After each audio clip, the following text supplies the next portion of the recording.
Selamat mendengarkan podcast ini.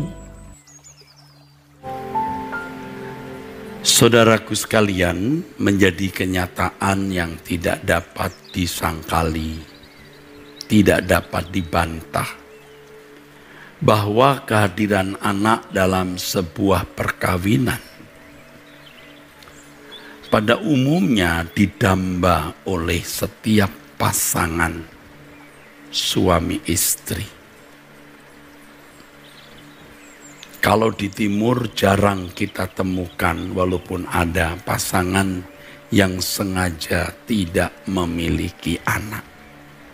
Dan saya juga sudah bertemu dengan orang-orang atau pasangan yang memang tidak berniat memiliki anak atau merencanakan tidak memiliki anak. Namun pada umumnya pasangan suami istri mendambakan anak. Karena anak mempunyai makna dan nilai tersendiri bagi keluarga. Hal ini pada umumnya sudah merupakan salah satu kebutuhan bagi orang tua dan keluarga besarnya. Pada umumnya makna kehadiran anak dalam keluarga yang pertama, anak bisa mempererat hubungan suami istri. Karena anak adalah bukti nyata buah dari cinta suami istri. Jadi kalau suami berkata atau istri berkata, aku sebenarnya tidak cinta dia. Tetapi kalau sudah mempunyai anak itu agak sulit disangkal. Artinya tidak sulit menyangkal diri bahwa ia tidak mencintai pasangannya. Jadi kalau punya anak berarti diperkosa dong. Ya kan? Jadi anak itu bukti dan buah dari cinta pasangan suami istri.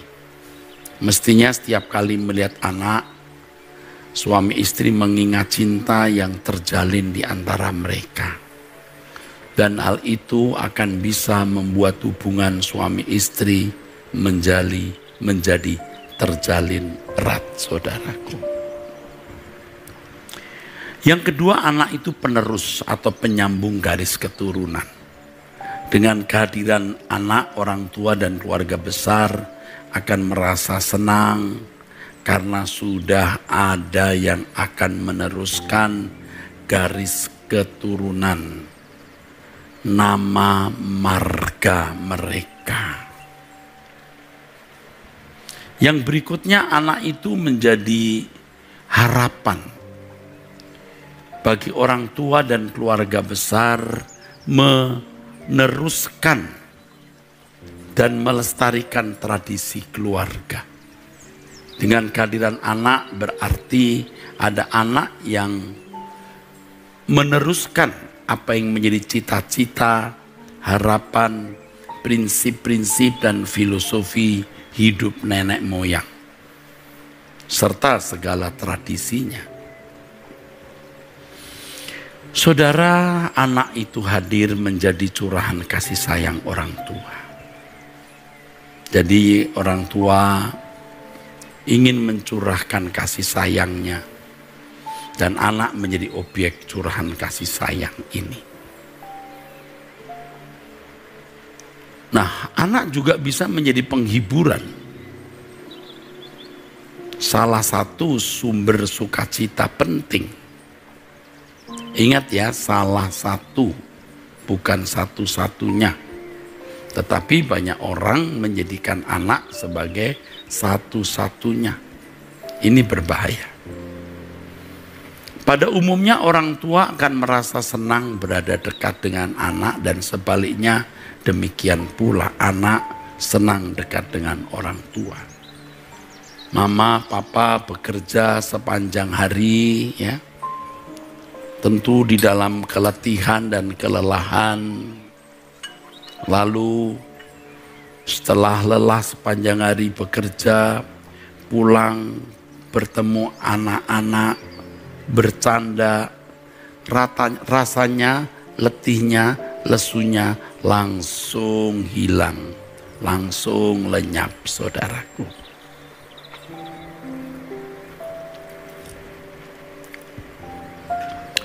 Anak-anak tentu juga menjadi harapan bagi orang tua, agar kalau orang tua nanti sudah sepuh, orang tua sudah tua, ya, orang tua memiliki jaminan, ya, jaminan untuk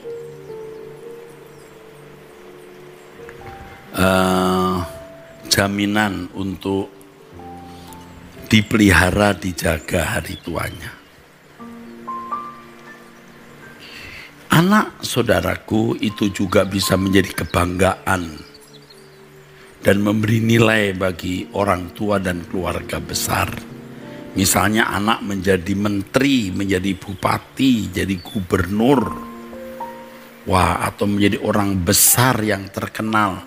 Orang tua bangga, keluarga besarnya pun juga bangga.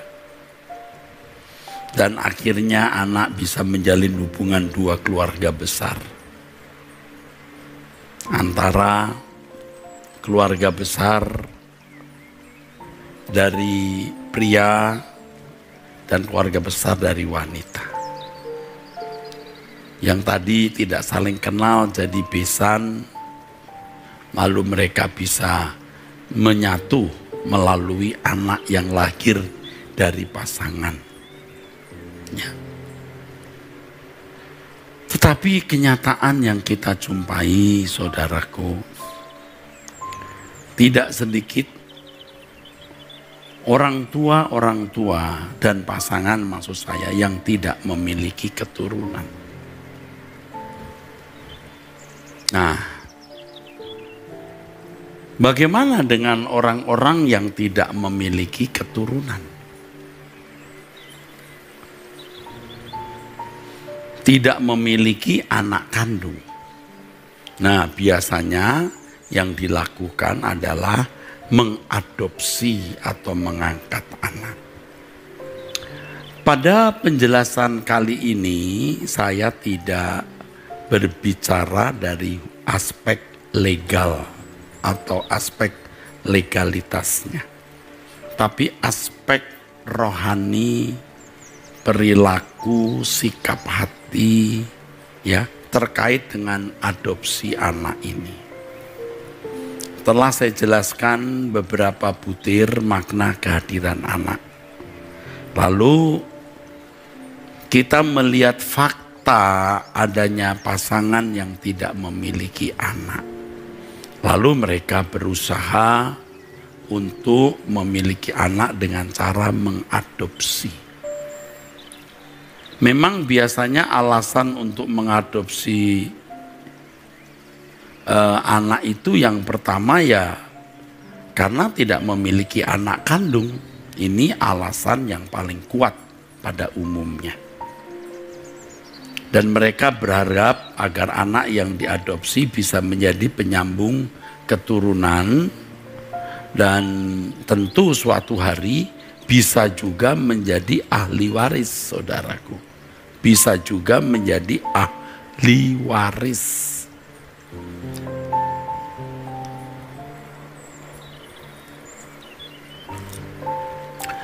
Tentu diharapkan pula anak angkat atau anak yang diadopsi akan memelihara orang tua di hari esok. Dalam hal ini anak angkat juga diharapkan dapat meneruskan cita-cita orang tua dan keluarga besar. Ya. Dan tentu saja anak-anak ini akan menjadi kebanggaan, ya saudara. Kebanggaan bagi orang tua, ya. Walaupun bukan anak kandung, tetapi kalau berprestasi, anak angkat ini dapat menjadi kebanggaan. Ya. Dapat menjadi kebanggaan bagi orang tua, saudara. Orang tua angkat maksudnya. Jadi motif yang pertama jelas, karena tidak memiliki anak kandung maka mengangkat anak dan mengharapkan tentu makna kehadiran anak seperti yang saya sudah kemukakan pada awal, ada 8 butir makna kehadiran anak itu bisa dialami oleh pasangan suami istri yang mengadopsi anak tersebut. Biasanya juga mengadopsi anak, mengangkat anak karena perasaan belas kasihan kepada anak yang tidak memiliki orang tua atau orang tuanya tidak sanggup memeliharanya.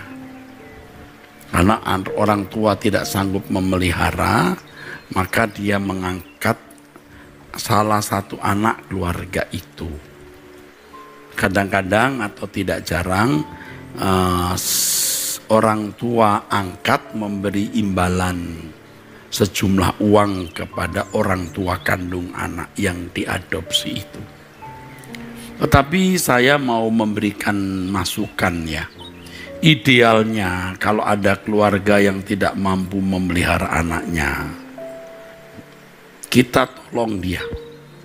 Kita menolong keluarga itu agar keluarga itu bisa memelihara anaknya.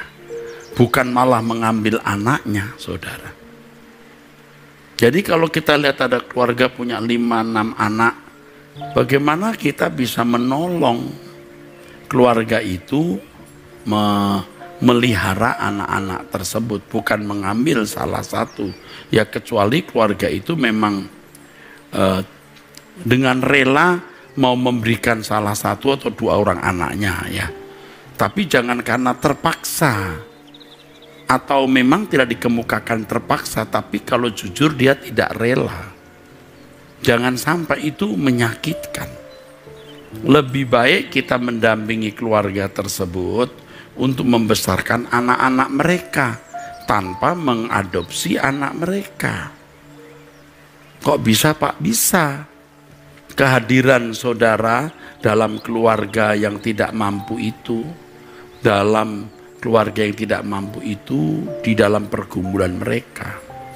Nah biasanya orang tidak mau rugi ya, membantu tapi mendapat imbalan. Nah itu sikap yang tidak terpuji saudara. Ingat ya, kalau ada keluarga tidak mampu lalu kita melihat ya, kita tidak punya anak kandung, karena kita ingin punya anak kandung kita ambil salah satu, itu menyakitkan sebenarnya. Adalah lebih baik, adalah lebih mulia kalau kita bersama-sama keluarga itu membesarkan anak-anak mereka. Bisa saja sekali 2 kali anak-anak mereka tinggal di rumah Anda, tapi tidak pernah Anda adopsi. Tidak pernah Anda adopsi. 2-3 tinggal dengan Anda sekolahkan, Anda kuliahkan seperti asrama, seperti yatim, rumah yatim, tapi Anda tidak pernah mengadopsi. Anak-anak tetap anak keluarga itu. Itu baru jempol saudaraku. Ya. Atau mungkin karena ada famili kakak atau adik, saudara kandung atau orang dekat yang memang dengan rela memberikan anaknya kepada Anda untuk Anda asuh sebagai anak angkat. Kan kadang-kadang anak-anak itu memanggil tantenya juga mami, memanggil omnya itu papi. Nah sekalian deh kamu jadi anak papi mami, tetapi tidak harus mesti diadopsi secara legal. Karena kalau secara legal maka saudara-saudara yang lain, saudara dari anak yang diadopsi pasti merasa didiskriminasi atau pilih kasih. Diakui jadi anak papi mami bagus, jadi anaknya papi atau anaknya mami, anaknya om atau tante, tapi tidak harus secara legal. Kalau suatu hari Anda mau mewariskan kekayaan, ya itu nanti lain hari. Ini saya memberikan masukan saja. Mungkin ada pertimbangan lain yang tidak bisa dijelaskan, sehingga ini bukan sesuatu yang mutlak ya, ini masukan saja ya. Jadi hal ini juga dapat membangun hubungan yang lebih erat kalau ada seseorang punya 6 anak lalu yang satu diberikan kepada adiknya. Adiknya itu tantenya si anak, tapi biasanya anak-anak orang ini juga manggil mami kepada tantenya, ya salah satu diberikan. Tidak harus pakai surat secara legal, saudaraku, tidak harus. Ya. Nah, ini tergantung kasus yang ada. Ini tidak mutlak, tapi ini masukan. Ada orang yang mau mengadopsi anak atau mengangkat anak karena ingin memiliki anak dengan jenis kelamin tertentu. Ada suku-suku di Indonesia ini tidak puas kalau punya anak itu belum laki-laki. Jadi kalau punya anak perempuan, semua perempuan belum laki-laki, dia belum puas. Saya dalam pelayanan pernah menjumpai suami istri yang berkelahi hanya gara-gara anak, ya, tidak memiliki anak laki-laki. Ya, ya ada banyak kasus lah masalahnya. Ya saudara, jangan karena hal ini. Ini satu sikap yang tidak dewasa. Tidak boleh begitu. Laki perempuan sama saja, tergantung Tuhan memberinya, ya.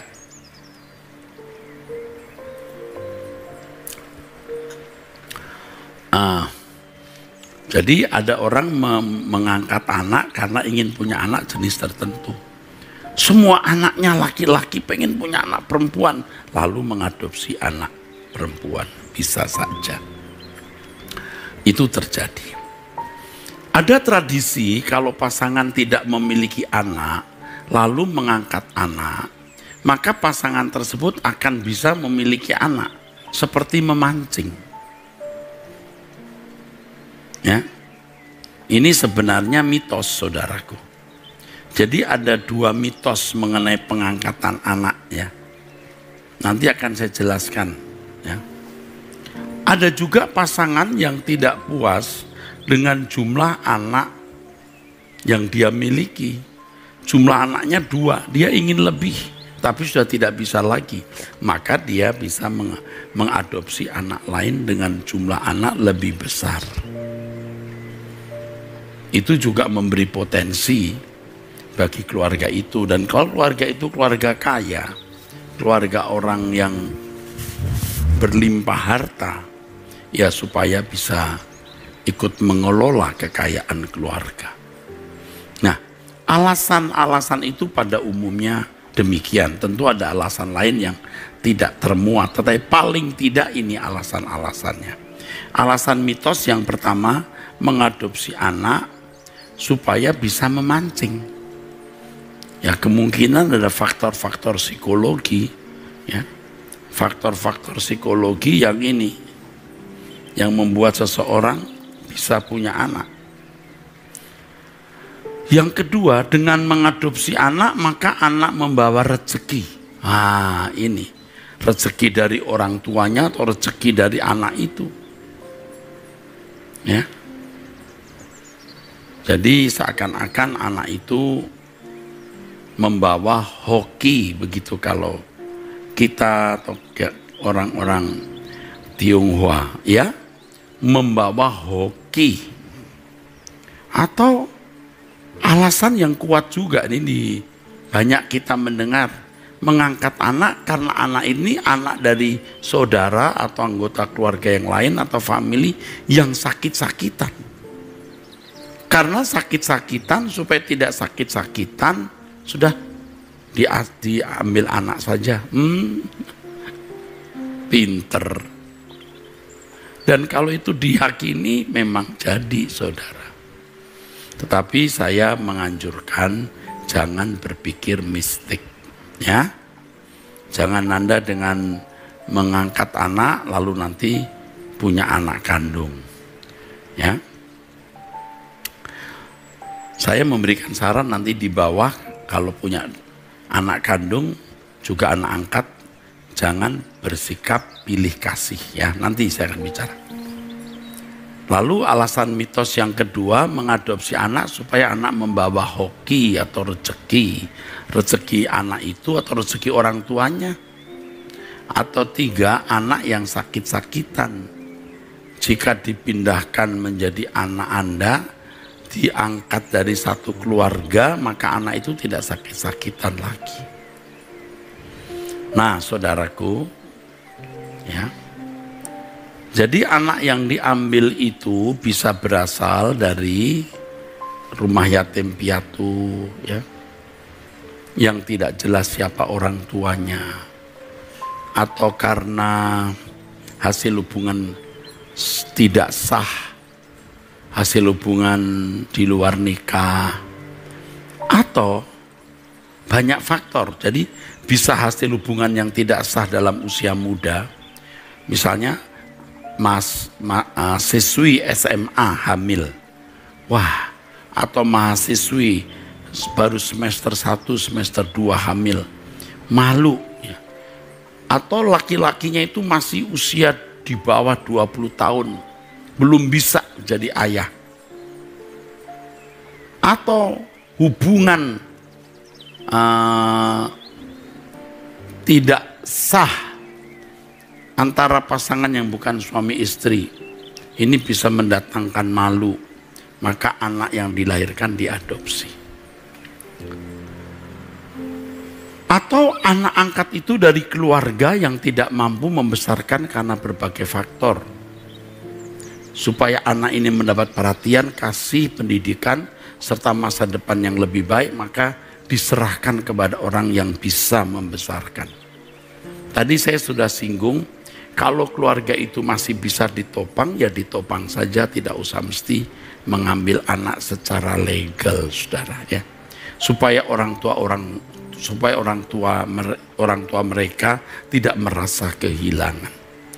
Ya, kecuali orang tuanya lumpuh, sakit, lalu masuk penjara, terus kena narkoba, sedang terancam hukuman mati. Nah, itu faktor-faktor itu tidak saya bicarakan di sini, itu keadaan atau kondisi ekstrim. Tetapi ada juga orang yang memberikan anaknya kepada orang lain untuk dipelihara, sebab dia mau senang-senang, bebas tanpa beban. Nah, yang ini juga pernah saya ketemu. Ini orang-orang yang tidak bertanggung jawab. Ya, wanita-wanita yang punya anak tidak jelas siapa bapaknya. Setelah punya anak dia titipin ke A, dia senang-senang lagi dengan pria lain, punya anak dia titipin lagi ke keluarga lain. Dia pikir dirinya itu kayak itu, kambing atau itu yang berkembang biak. Kacau itu. Tapi yang ini sudah saya pernah lihat, saudara. Aduh, ampun itu. Kasihan anaknya. Jadi anaknya dia itu bisa berwarna-warni. Kalau dia hubungan dengan orang Tionghoa kulitnya kuning, berhubungan dengan orang bule kulitnya putih, ketemu orang Afrika langsung. Aduh, jadi gelap gulita. Aduh, anaknya jadi itu variasi seperti pelangi. Ampun deh. Atau ada juga orang tua yang memberikan anaknya itu karena mau dapat jasa. Ini jahat. Dia jual anaknya. Wah, kalau suatu hari anaknya tahu hal ini, aduh, dendam ya saudaraku. Sakit hati dan dendam ya. Ya, begitu. Oke. Itu tadi sudah saya sampaikan beberapa hal. Sekarang saya teruskan. Harus diperhatikan beberapa catatan, saudaraku. Allah memiliki rencana yang indah dan sempurna. Ya. Tidak memiliki keturunan bisa merupakan rencana Allah untuk maksud-maksud tertentu. Jadi kalau saudara sebagai pasangan suami istri yang tidak punya anak, tolong jangan merasa Anda itu sial, malang, kena kutuk. Saya tidak ngerti itu ada pendeta yang katanya ada kutuk kemandulan. Lu Alkitab justru berkata berbahagialah orang yang mandul kok piye. Aduh ampun dah. Jangan begitu. Pasangan yang tidak memiliki anak harus bertanya serius kepada Allah. Apa yang sebenarnya menjadi rencana Allah dalam hidup mereka. Jangankan tidak memiliki anak loh, tidak memiliki teman hidup atau tidak memiliki jodoh pun juga tidak menjadi masalah kok. Demi kerajaan Allah. Baca itu Matius 19 ayat 12, 1 Korintus pasal 7. Kalaupun kita tidak memiliki jodoh itu pun gak masalah. Apalagi tidak memiliki anak. Jangan jadikan masalah besar. Jangan memutlakkan apa yang tidak mutlak. Pasangan yang tidak memiliki anak harus berpikir 1000 kali. Ini istilah yang memang sering kita dengar. Artinya pikir baik-baik dan mempersoalkan hal ini di hadapan Allah. Apakah mereka diperkenan mengadopsi anak atau tidak. Jadi saudara, kalau tidak memiliki anak itu bukan sebuah kecelakaan. Jangan saudara ikut-ikut orang-orang yang sembarangan main pungut anak atau dengan mudah mengadopsi anak. Jangan ya. Bahaya saudaraku. Kenapa? Ikuti terus penjelasan ini.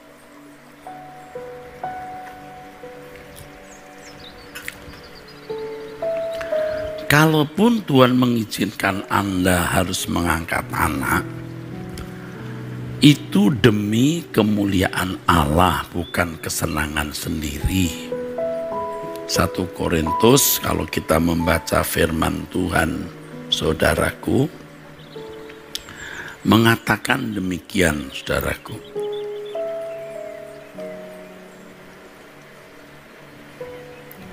Jika engkau makan atau jika engkau minum atau jika engkau melakukan sesuatu yang lain, lakukanlah semua itu untuk kemuliaan Allah. Ya, jangan ceroboh. Anak jangan sampai menjadi berhala. Faktanya memang ada orang tua atau pasangan yang tidak memiliki anak, lalu mengadopsi anak. Lalu berlebihan mencintai anak ini. Overprotection. Ya, berlebihan melindungi, menjaga. Ya, kita harus menjaga maksimal, tapi sampai tingkat memanjakan. Sehingga anak itu malah rusak. Lebih baik dia tidak pernah diadopsi. Entah jadi anak orang miskin, entah tinggal di rumah yatim piatu. Bisa lebih benar daripada diadopsi, dimanjakan malah rusak. Kalau Allah mengizinkan Anda mengadopsi anak, anak itu harus dipersembahkan bagi Allah. Orang tua harus mendidik, mengasuh, menuntun di jalan Tuhan agar suatu hari anak ini menjadi hamba Tuhan. Menjadi hamba Tuhan itu tidak harus menjadi pendeta ya. Tidak harus menjadi aktivis. Tetapi di bidang yang digeluti, apakah di dunia medis, apakah di lingkungan farmasi, apakah di lingkungan hukum, pendidikan, politisi, pemerintahan, menjadi berkat dan efektif bagi pengembangan kerajaan surga di muka bumi. Ya. Jadi anak dipersembahkan untuk Tuhan. Anak-anak adopsi Anda itu harus disiapkan jadi anak panah. Anak panah Allah, bukan anak panah kita. Kita bukan mau mengibarkan bendera kita melalui tiang anak angkat ini. Tetapi kita mengibarkan bendera Tuhan, bendera kemuliaan Allah melalui anak itu, saudaraku. Jadi baik kamu makan, baik kamu minum atau melakukan sesuatu yang lain, lakukan semua untuk kemuliaan Allah. Nah ini memang tidak mudah kalau pasangan suami istri tidak dewasa, ya tidak bisa. Mestinya standar orang Kristen itu kan coba A kali. Kepentinganku hanya dirimu, melayani perasaan Bapa. Saudara itu istimewa, di matamu ku istimewa, hidup bagimu sepenuhnya. Jadi kalaupun Anda tidak memiliki keturunan, tidak menjadi masalah. Dan kalau saudara mengadopsi anak, harus benar-benar di dalam pimpinan Tuhan. Tuhan mengendaki itu tidak. Lalu siapa anak yang akan menjadi anak angkatmu yang kepadanya engkau akan mewariskan misi Tuhan di dalam hidup saudara? Nah, kecuali saudara tidak punya misi Tuhan. Saudara mengangkat anak hanya untuk kesenangan sendiri, sebagaimana yang saya jelaskan tadi, makna kehadiran anak dalam hidup keluarga hanya demi itu. Jangan ya, saudara akan menyesal. Tolong saudaraku. Lagu ini luar biasa saudaraku. Memang tidak banyak orang yang berani mengenakannya. Tetapi kalau kita sadar hidup kita singkat, dan semua yang kita miliki di bumi ini termasuk keluarga, termasuk pasangan hidup, termasuk anak-anak cucu-cucu kesayangan kita, suatu kali harus kita tinggalkan. Yang berikut ya, ini harus diperhatikan beberapa catatan terkait dengan mengadopsi anak. Harus mengingat bahwa gen yang dimiliki seorang anak itu pasti mewarisi orang tua. Pasti. Tidak bisa tidak. Jadi bukan hal yang mudah ketika Anda mengadopsi anak yang tidak jelas bibit, bebet dan bobotnya. Hati-hati. Tetapi saya mengatakan ini bukan lalu saudara sembarang, saudara terus pilih-pilih ya. Kadang-kadang Tuhan memberi anak yang tidak jelas gennya, tetapi Tuhan bisa merubah melalui saudara. Tetapi saya harus memberitahu juga hal ini dengan segala harga yang harus dibayar. Harus mengingat bahwa gen yang dimiliki seorang anak belum tentu baik, dan tentu belum tentu bisa meneruskan cita-cita keluarga. Tidak sedikit pasangan yang menyesal ketika mengangkat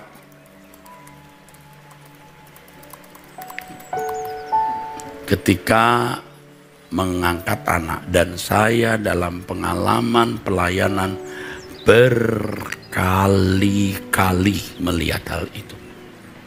Berkali-kali. Makanya tanya Tuhan dengan baik. Jadi kalau orang sekitar saya tanya, Pak, saya mau mengangkat anak. Tanya Tuhan dulu. Ya.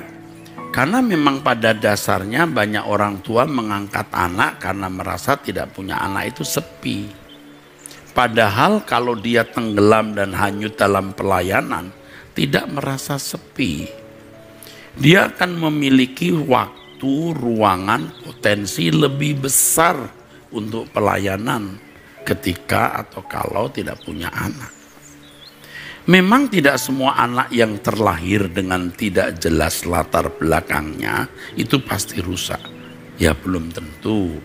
Tetapi tidak sedikit yang memang berasal dari gen yang buruk. Hal ini logis saudara.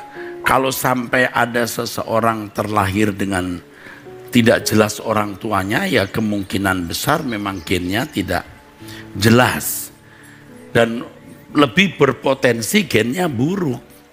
Entah hasil hubungan tidak jelas atau seorang wanita tunasusila yang hamil lalu anaknya diserahkan ke panti asuhan. Ibunya gennya begitu, bapaknya juga seorang pezina atau seorang yang melakukan percabulan. Nah, kan pada umumnya jadi secara logis juga jelek. Ingat, ini ya tidak mutlak, tapi kemungkinan besar. Seperti seorang anak yang tidak diharapkan lahir ya, orang-orang itu sebenarnya. Maksudnya tidak semua ya. Ada anak-anak yang seperti tidak diharapkan lahir. Tidak jelas siapa orang tuanya atau hamil tidak diharapkannya. Pernyataan ini hendaknya tidak membuat saudara-saudara kalian, anak-anak yang terlahir, yang memiliki latar belakang tidak jelas, lalu jadi kecil hati, minder, bahkan mungkin menyalahkan Tuhan. Mengapa aku terlahir seperti ini?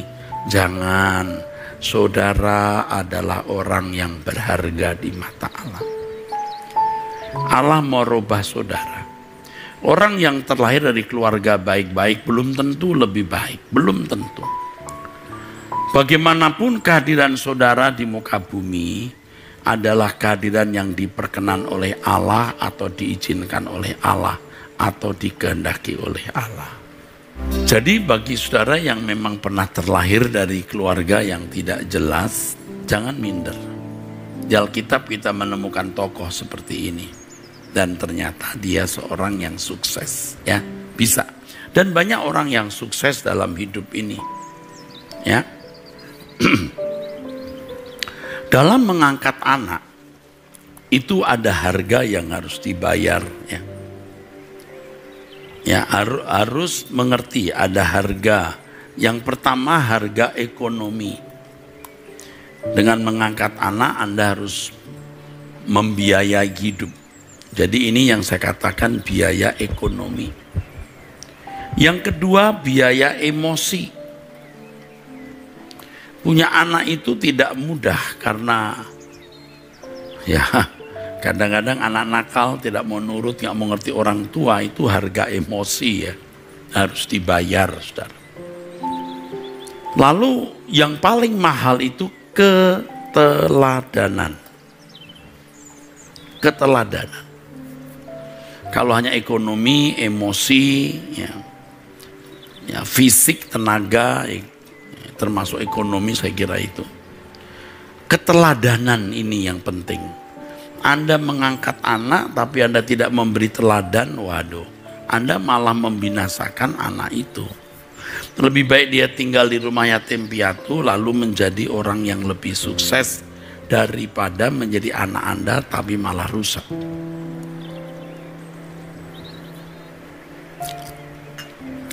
Oke, jelas ya. Nah,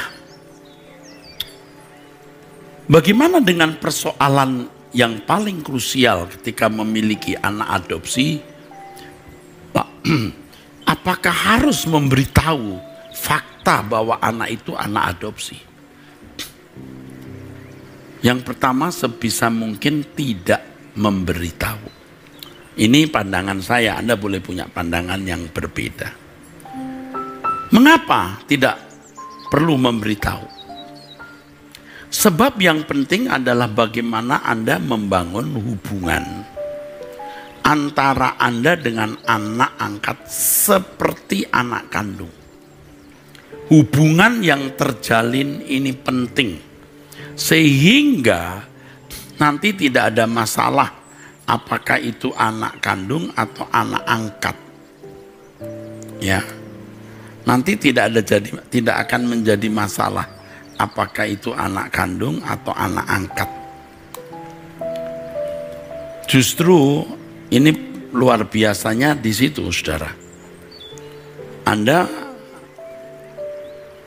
tidak akan memiliki masalah di sini. Ini paralel dengan saudara kandung dan saudara angkat. Seringkali saudara ya, kita melihat kenyataan bahwa saudara angkat bisa lebih dekat dibanding dengan saudara kandung.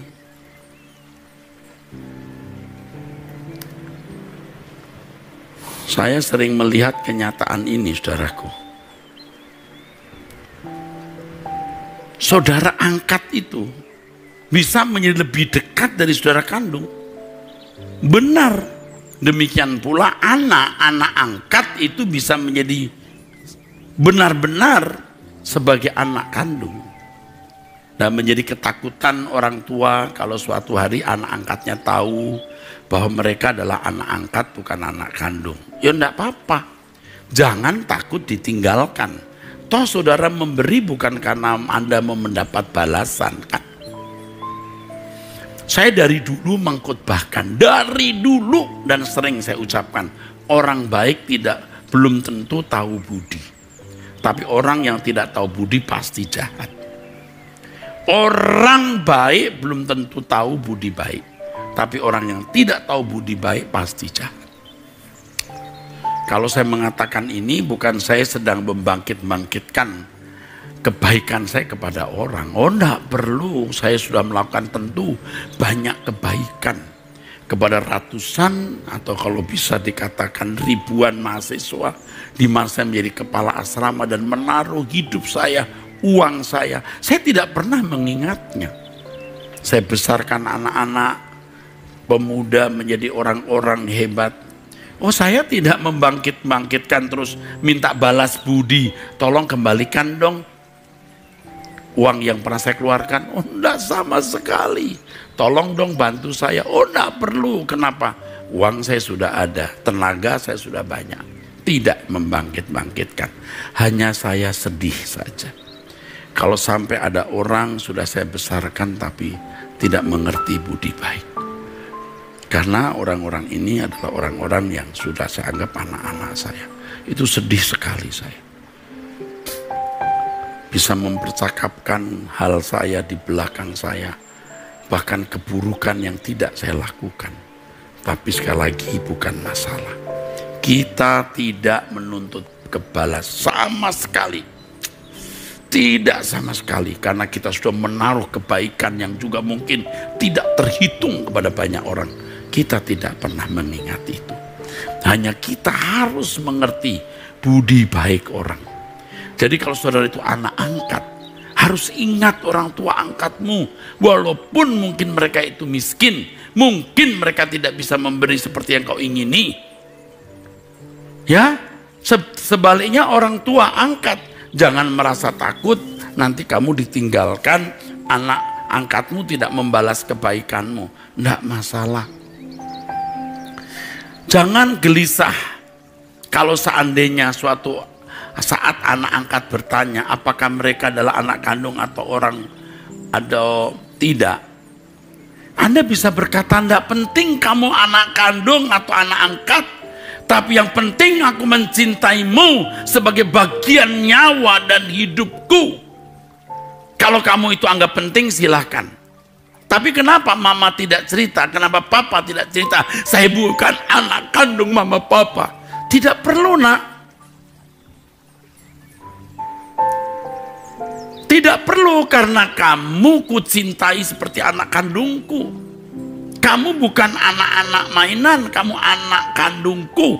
Ku anggap, ku perlakukan sebagai anak kandungku. Nah, di sini yang penting hubungan cinta kasih harus terbangun sesuai dengan standar dalam hubungan orang tua dan anak tersebut. Jika hubungan antara orang tua dan anak angkat itu baik, harmoni, memenuhi syarat hubungan orang tua dan anak, maka seandainya anak angkat tahu bahwa ia bukan anak kandung, ia pun tidak akan mempersoalkan. Dan biasanya anak angkat yang baik, dia tidak perlu bertanya, mami, saya anak angkat, ternyata anak angkatnya mami bukan anak kandung mami. Tidak perlu. Kebetulan engkau, ini anak angkat ya, tidak lahir dari rahim wanita itu. Bukan benih papa itu, tapi cinta kasihnya tidak beda. Jadi kalau menurut saya, sebisa mungkin ya tidak usah diberitahu. Kalau sampai orang lain memberitahu dan dia tahu, jawab, Tidak penting nak persoalan anak angkat atau anak kandung. Yang penting hubunganku sebagai mami dengan kamu itu hubungan yang harmoni. Bagi orang tua yang mengadopsi anak sementara ia sendiri juga memiliki anak kandung. Jadi Anda juga punya anak kandung lalu anak angkat. Anda harus benar-benar tidak boleh pilih kasih. Godaan besar untuk membeda-bedakan. Dan jika Anda melakukan diskriminasi, sikap pilih kasih, ini akan merusak bukan hanya anak angkat tapi juga anak kandung Anda sendiri. Bagi anak kandungmu, hal diskriminasi, pilih kasih itu irama hidup. Suatu hari dia akan berbuat diskriminasi kepada siapapun. Tetapi bagi anak kandung itu dendam. Dendam yang merusak jiwanya. Lebih baik Anda tidak pernah mengangkat anak seseorang. Lebih baik Anda tidak pernah mengangkat seseorang jadi anak. Daripada anak Anda angkat, tetapi Anda lukai begitu. Ini bisa membangun dendam yang tidak mudah terhapus dalam kehidupan anak angkat itu. Ia dendam terhadap orang tua angkat, dia dendam terhadap saudara angkatnya juga. Dia merasa dijahati. Bisa. Jika pilih kasih itu terjadi, itu menjadi siksaan batin yang sangat menyakitkan. Bukan tidak mungkin suatu hari anak yang sakit hati karena diperlakukan diskriminatif itu menunjukkan balas dendamnya dengan tindakan yang tidak pernah diduga oleh kita semua. Jadi jangan melukai. Jangan. Mungkin orang tua angkat ada yang berkata, syukur masih saya angkat jadi anak.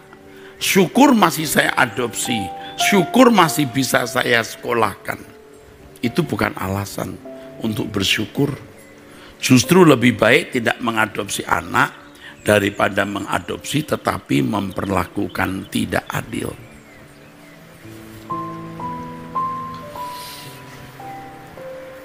Lebih baik Anda tidak mengadopsi anak daripada mengadopsi anak lalu memperlakukan anak itu tidak adil. Nah, saudara-saudaraku yang kekasih, saya kira cukup jelas apa yang saya kemukakan sekitar anak angkat ini. Kalau Anda mengangkat anak secara legal dan mereka juga bisa mendapatkan hak waris, padahal mereka gennya itu gen yang buruk, betapa mengerikan. Kalau sampai anak angkat itu dengan gen buruk, tidak saudara entaskan menjadi anak-anak Allah. Saudara tidak entaskan menjadi anak-anak Allah yang baik. Betapa celaka saudara. Gennya buruk. Misalnya maaf, ini penjahat pembunuh. Lalu dia melakukan hubungan badan dengan seorang perempuan tunasusila misalnya. Seorang PSK itu sebutan yang sekarang ini populer. Pekerja seks komersial. Lalu melahirkan seorang anak dengan gen yang begitu buruk. Dan tidak dientaskan, tidak berubah. Waduh. Jadi apa saudaraku? Makanya saudara harus berjuang untuk mengubah anak angkat Anda menjadi manusia sesuai kehendak Allah.